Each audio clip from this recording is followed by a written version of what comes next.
కూర్చోండి నమస్తే అండి కూర్చోండి కూర్చోండి కూర్చోండి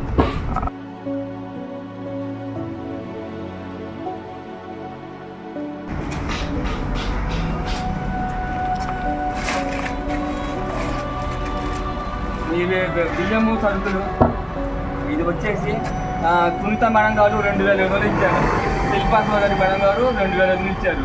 మొత్తం కలిపి ఎంత అప్పుడు 5,000 రూపాయలు. 5,000 రూపాయలు 3,000 రూపాయల సరుకులు.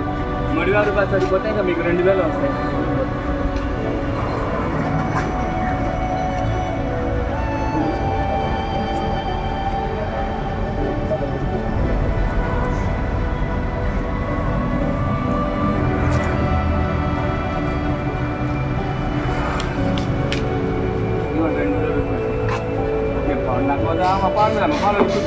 కూర్చోండి అదే ఒక నెల వచ్చినా సర్దుకోండి. ఆ తర్వాత సునీత మేడం గారు 2,000 పింఛన్ ఇస్తున్నారు. అది పంపిస్తే మీకు ఫోన్ చేస్తాం మండలం బరాబర్ తోటి. తర్వాత 2,000 కూడా తీసుకెళ్ళి ఒకసారి ఏమన్నా సరేనా? ధన్యవాదాలు.